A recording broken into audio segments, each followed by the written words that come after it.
Good morning, students. Welcome back to YouTube channel of Proton. And in previous video, we have discussed about the pancreas, and so far with pancreas our digestive glands are getting complete.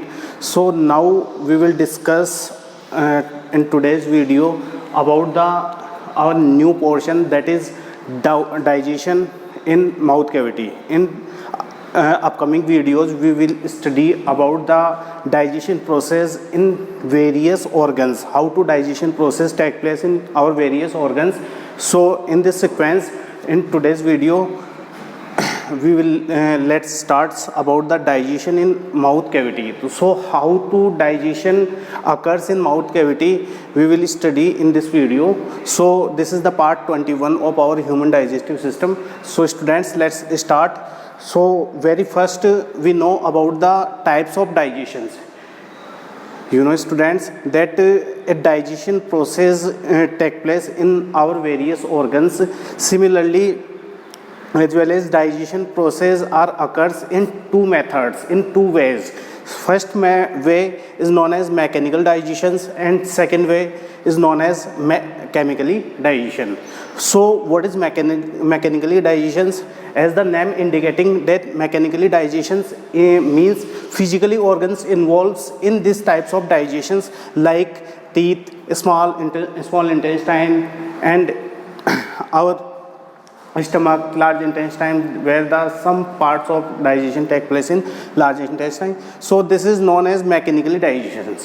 So must be noticed, students, what is mechanically digestion? Mechanically digestion terms indicating that the digestion take with the help of physical visible organs, that is known as mechanically type of digestion. If we talk about the chemically digestion is the method by which some chemicals involve in this type of digestion. So chemically digestion, I can say that various types of secretions, various types of chemicals get mixing in our food. After then the digestion process is known as chemically digestion. So students, various chemicals like enzymes, hormones, various types of juices which include in our food to digest that type of food. So this type of digestion is known as chemically digestion. Very much clear, students?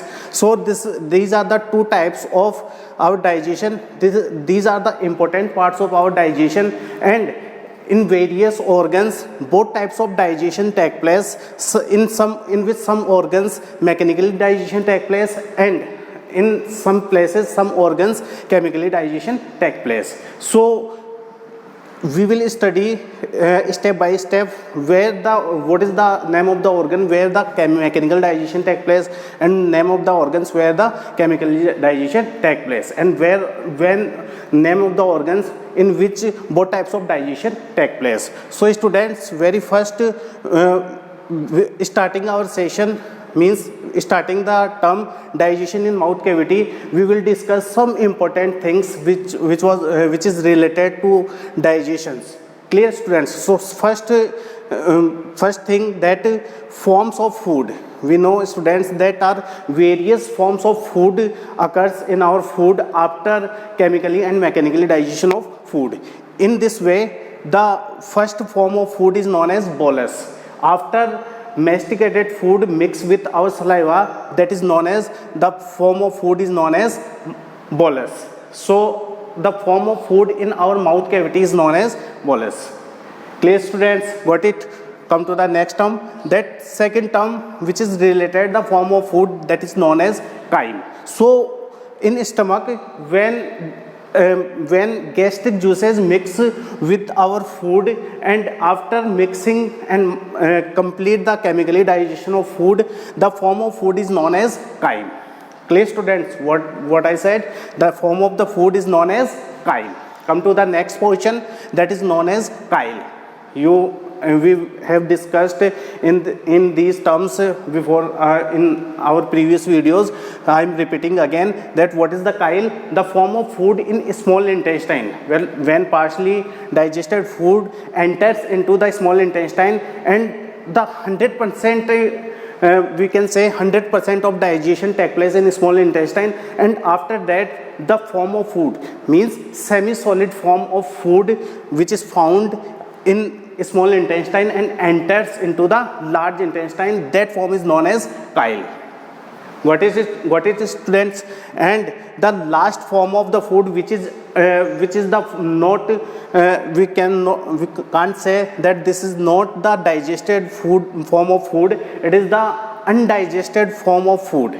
Clear student? That is known as feces. Sometimes it is known as fecal materials. So feces is the term where where there is no nutrients found in this types of food. So feces, we can say, the undigested part of our food which is stored in rectum for some time, and through an anal canal it was passed out in the from the body, that is known as fecal material feces. So students, these are the forms of food in different organs. They are known as different terms. So bolus, chyme, chyle and feces, these are the terms in different organs. So these are the forms of the food. Come to the next point, that now we will discuss about the digestion in mouth cavity. So students, very first we will know about the saliva. What is saliva? So food mixed with saliva in the oral cavity is called bolus.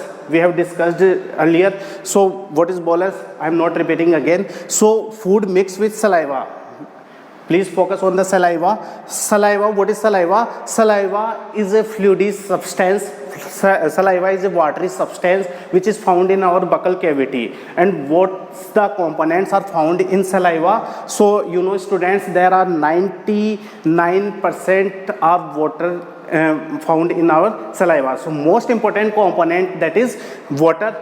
We have discussed in earlier videos when we have discussed salivary glands. At that time we have already discussed about the saliva components, so I am not repeating in details. So in short, we can say saliva contains maximum amount of water, and it contains some enzymes like salivary amylase, lysozyme, and it contains some other types of hormones, some other types of components like carbohydrates, starch, etc. So I am not discussed so far. So saliva, if you talk about the saliva, a person daily secrete 1 to 1.5 liter of saliva. What I said, students, a person daily secrete 1 to 1.5 liter saliva on the daily basis. So many times in your examination this question was asked, so please concentrate on this written this note, a person daily secrete 1 to 1.5 liter of saliva. So that's not our content. So come to the next content, that there are two enzymes found in our saliva, and first enzyme which is found in our saliva, that is known as salivary amylase. In simple meaning, in general meaning, it is also known as ptyalin. You might have heard about ptyalin. Clear students? So ptyalin, what is ptyalin? Ptyalin is the another name of salivary amylase. Clear students? And the pH of saliva must be 6.8 due to this enzyme. Clear students? And the pH of 6.8 is, we can say, it is a slightly acidic pH. It is a slightly acidic pH because 7 is the neutral pH and it is just nearby to neutral pH. So we can say it is the slightly acidic.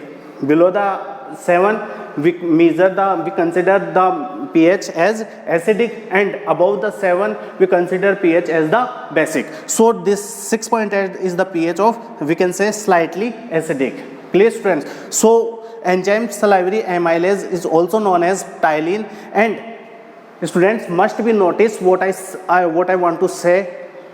Must be noticed, students, salivary amylase is the starch splitting enzyme. What I said, salivary amylase is the starch splitting enzyme. Must be noticed this thing, students, is salivary amylase always digest always help to digest starch in our buccal cavity. So salivary amylase are getting digest starch. So we can say in short that salivary amylase is considered as a starch splitting enzyme. Must be noticed in your notes. So students, this is the first enzyme that is known as salivary amylase. Come to the next enzyme which is secreted by our salivary glands, that is known as lysozyme. We have discussed about lysozyme before, and you must know that lysozyme is considered as an antibacterial enzyme. So it is an antibacterial enzyme, and it acts those bacteria which enters into our food through food. Clear students? Those bacteria which enters in our mouth cavity through food, and they harm our mouth cavity, they harm our other organs, they harm the process of digestion. So that it is necessary to kill them bacteria. So lysozyme act on these kinds of bacteria, and what the action performed by lysozyme, that lysozyme dissolve the wall of gram positive bacteria, and after that the bacteria automatically kills. So lysozyme is considered as an antibacterial enzyme. What is it, students? What I said, that lysozyme considered as a antibacterial enzyme because it kills the bacteria which enters in our mouth cavity through food. Clear, students? So in next portions of our gastrointestinal tract, like esophagus, a clear without bacterial food get enters. So lysozyme kills the bacteria. So this is an important thing, that is two enzymes are found in our buccal cavity, that is known as salivary amylase, also known as ptyalin, and another enzyme which is named lysozyme. Clear, friends? Come to the next point, that I have just talked about the both types of enzymes. So what is the role of ptyalin enzymes, and which types of products are found after action of salivary amylase? So students, you must notice that it acts only starch. So starch, you must know what is starch. Starch is a types of carbohydrates. Clear, students? And it is found in potato, some rices. Clear, students? So some rices species are containing starch. So starch get partially digested in our mouth cavity. And how much percent of starch get digested in our buccal cavity? That is 30%. So students, starch converted into maltose, maltotriose, and alpha limit dextrin. These are the products which was formed after digestion of starch. So students, one important thing must be noticed here, that there are starch. What is starch? Starch is a types of nutrients, and carbohydrates digestion get started in our mouth cavity. What I said, I mean to say that students, the digestion of carbohydrates, this is the most important type of nutrients, and we will discuss that what is the digestion. Digestion is the process in which nutrients get digested, they converted into their shortest form, so that are easily absorbed by our body and produce energy. So students, starch means the digestion of carbohydrates get starts into our buccal cavity. One more thing I am not mentioned here, so please mention in your notebooks, that what I said, the digestion of carbohydrates starts in our mouth cavity very first. So starch is one type of carbohydrates, and carbohydrates starch is converted after act of ptyalin salivary amylase. It converted into the maltose, maltotriose, and alpha limit dextrin. This is the symbol of alpha. So dextrin is a simple sugar, and what is maltose? Maltose is the disaccharide sugar. You must know, students, maltose. What is maltose? Maltose is a disaccharide sugar. It is made of 2 units of glucose. You must know, maltotriose is also a disaccharide. So students, these are the types of sugars, and starch is considered as a carbohydrate. So we can say in simple word that starch converted into sugar, glucose, in the form of after acting of ptyalin and salivary amylase, which is also known as salivary amylase, and ptyalin both are same. Don't be confused in these two terms. I have written here in brackets. So students, ptyalin act on starch, and one more important thing to be noticed, that I have written here that ptyalin acts on only ripe and cooked starch. I have mentioned a note here that is, students, ptyalin acts only ripe and cooked starch. When we eat the raw starch, at that time in our mouth cavity, the ptyalin does not act.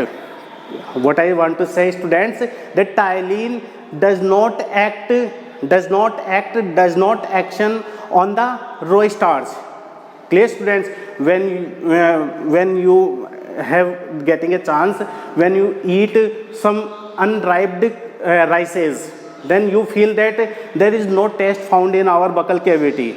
And when you eat ripe rice, means ripe, after ripening, when you eat ripes, after some time, when the saliva get mixing in, when the saliva means ptyalin act them, and after acting of ptyalin, we feel that the starch, the taste of ripe is sweet. We feel the taste of ripe is sweet, but it is not. We does not feel the uncooked, unripe rice. When we taste the taste of unripe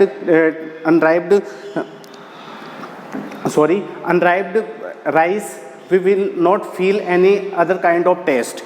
We will not find the taste of sugar. So students, I mean to say that ptyalin act only ripe and cooked starch. It is only act on only ripe and cooked starch. Must be noticed, student. This is an important thing.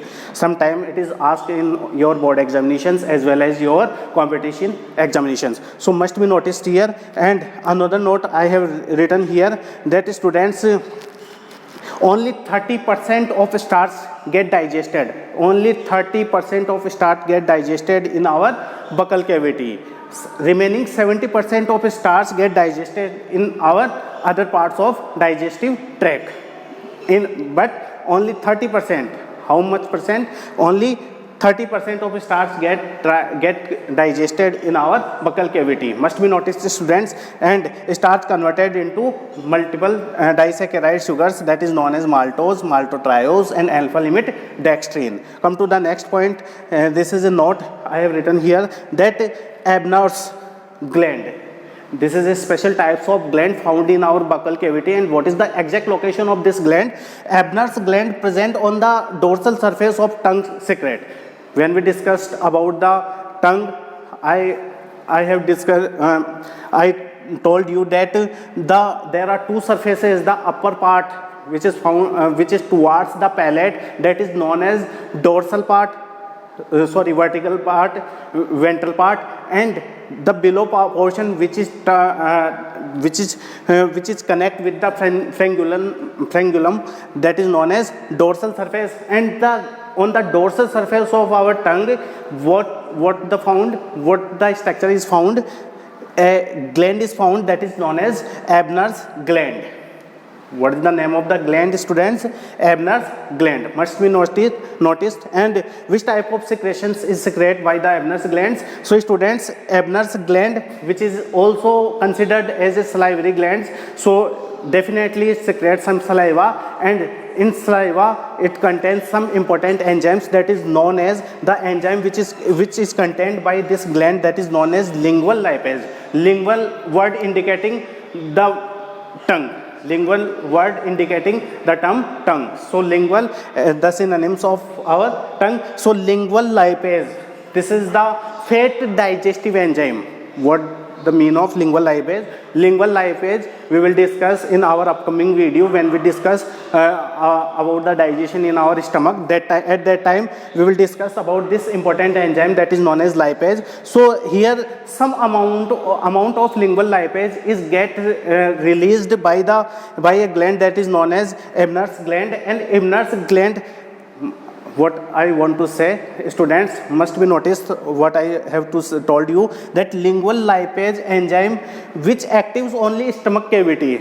Students, it is secreted in mouth cavity. What I said, what is the difference? These two terms, it is secreted by mouth cavity by Ebner's gland, which is situated in the mouth cavity, and lingual lipase enzyme which is secreted in our buccal cavity through Ebner's gland, but it is not act in buccal cavity. It is not perform the actions which is performed by this enzyme in our stomach cavity. So it is secreted through our buccal cavity, but it act when it reaches the stomach, and at that time it digests the fat. Clear, students? What I want to say, that lingual lipase is an enzyme which is secreted by Ebner's gland, which is situated in our mouth cavity, but in mouth cavity it is found in inactive form. It is found in inactive form, and it get activated after reaching stomach cavity. Clear, students? So after reaching stomach cavity, it activates, and at that time it acts on triglyceride. It is a types of fat. Clear, students? It is in types of nutrients which is known as fat, and triglyceride are converted into fatty acid and 1,2-diacylglycerols. It is converted into two important products that is known as fatty acid. This is the end products of fat. What I want to say, students, fatty acid and glycerol are the end products of fat, and if we talk about the proteins, that are the end products of protein are known as amino acids. Clear, students? So as well as fatty acid is the end product of fats, but this reaction is not performed in buccal cavity. I have mentioned here, but it is considered in stomach cavity. So students, triglyceride is converted by lingual lipase into fatty acid and 1,2-diacylglycerols. Clear, students? So this is all about the digestion in mouth cavity, and I think nothing is remaining. So in our upcoming video we will discuss about the digestion process, how to digestion take place in our stomach, and after that video we will discuss about how the digestion process take place in our small intestine. And one thing must be noticed, students, that only some organs are found in our gastrointestinal tract where the digestion process occurs. Only some organs like mouth cavity. So far today we will study, and in upcoming video as the same organs that is known as stomach where the digestion process take place. And we have already discussed, and I have already told you that in our pharynx, in our esophagus and large intestine there is no digestion process take place. These are only the common passages where the food passes from one organ to another organs. So students, we will study about the digestion process only three organs like mouth cavity, like stomach, like small intestine. Clear, students? So in upcoming video we will study the digestion, how to digestion take place in our stomach, how to digestion take place in our small intestine. Thanks a lot, and thank you for watching me. Please take a screenshot, hence you can prepare your notes in proper way.